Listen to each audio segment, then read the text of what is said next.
এতেও অসুবিধা? যদি কিনা বিষ খেয়ে কেউ বেঁচেও যায়, সমস্যা কোথায়? সমস্যা এখানেই, যদি বিশ্বাস থাকে নিজের উপরে তো কনফিডেন্সের সিঁড়ি বেয়ে উপরে উঠে যাও। কনফিডেন্স নিজের মধ্যে রাখো এবং নিজেকে এগিয়ে নিয়ে চলো। তো আজকের গল্প বিশ্বাসে মিলায় বস্তু, তর্কে বহুদূর। চলে আসুন সাথী হবে চ্যানেলে, আপনাদের সবাইকে স্বাগত।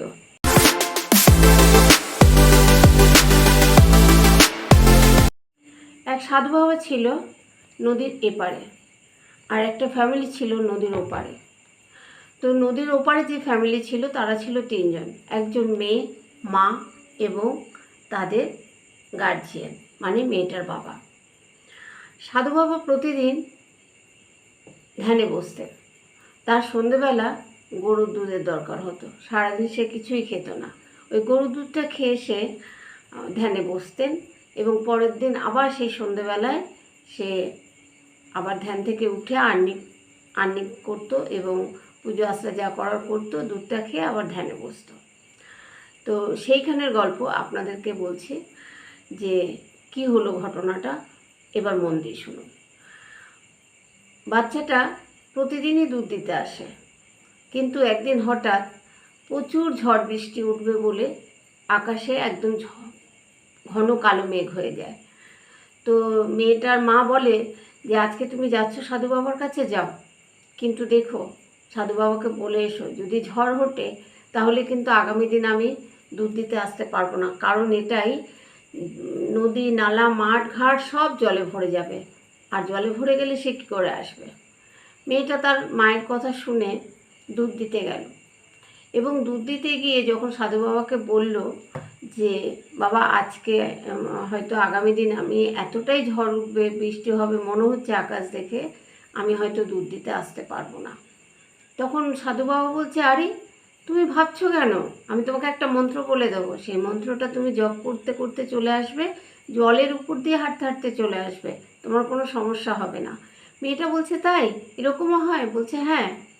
তো পরের দিন কি হলো, মেয়েটার বাবাও ছিল না, মা ভয় পাচ্ছে, বাধা দিচ্ছে, কিন্তু মেয়েটা বলছে মা তুমি চিন্তা করছো কেন, স্বয়ং সাধু বাবা আমাকে মন্ত্র দিয়েছে আমি জলের উপর দিয়ে হেঁটে হেঁটে বাবাকে দুধটা দিয়ে আসবো, তাই আমি যাব এবং আমি ঠিক পারবো, তুমি দেখে নিও।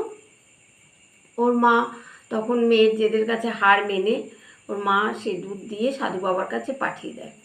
মেয়েটা যখন ঘর থেকে বেরিয়েছে দেখে প্রচুর জল, এতটা জল দেখে সে চিন্তা করছে কি করব। তখন তার মনে পড়ে গেল যে তাই তো সাধু বাবা তো আমাকে একটা মন্ত্র দিয়েছেই এই জলের উপর দিয়ে হেঁটে ওপারে যাওয়ার জন্য, তাহলে সমস্যা কোথায়। তখন সে সেই মন্ত্রটা পাঠ করতে করতে সেই জলের উপর থেকে হাঁটতে শুরু করে এবং হেঁটে মানে সেই যে জলাশয় নদী নালা যাই ছিল সব পার করে সে সাধু বাবার কাছে চলে যায়। এবং সাধু বাবার কাছে যাওয়ার পরে যখন সে সাধু বাবাকে ডাক দেয় যে সাধু বাবা আপনি উঠুন, আমি দুধ নিয়ে এসেছি, সাধু বাবা তো দেখে চমকে যায় যে এত ঝড় জল বৃষ্টি, এত চারিদিকে জল ভর্তিও কী করে এলো। তখন বলছে তুমি কি করে এলে? বলে কেন, আপনি যে মন্ত্রটা আমাকে গতকাল দিলেন সেটাই তো জপ করতে করতে এলাম। তখন সাধু বাবা চিন্তা করলো বাহ, আমি তাহলে সিদ্ধিপুরুষ হয়ে গেছি, তাহলে এবার আমি পারবো, আমাকে আর তাহলে ধ্যানে বসতে হবে না, ধ্যান করতে হবে না, আমি আমার গন্তব্যস্থানে পৌঁছে গেছি। সাধু বাবা তো খুব আনন্দ। মেয়েটাকে বললো ঠিক আছে তুমি তাহলে চলে যাও, আর আর তুমি দেরি করো না। মেয়েটার রীতিমতন আবার সেই মন্ত্র জপ করতে করতে সে জল পার হয়ে সে তার বাড়িতে চলে গেল। এবার সাধু বাবা কী করলো, তার এই মন্ত্রটা জপ করে যখনই কিনা জলে পা দিয়ে নামলো সাধু বাবা ডুবে গেল। তাহলে এখানে কি হলো বন্ধুরা, বিশ্বাসে মিলায় বস্তু, তর্কে বহুদূর। অনেক কিছুই বোঝায়, আমি এইটুকুই বোঝালাম। গল্পটা ভালো লাগলে অবশ্যই লাইক শেয়ার কমেন্ট করবেন আর সাবস্ক্রাইব করতে ভুলবেন না। অনেক দিন পর এলাম, ক্ষমা প্রার্থী আমি আপনাদের কাছে।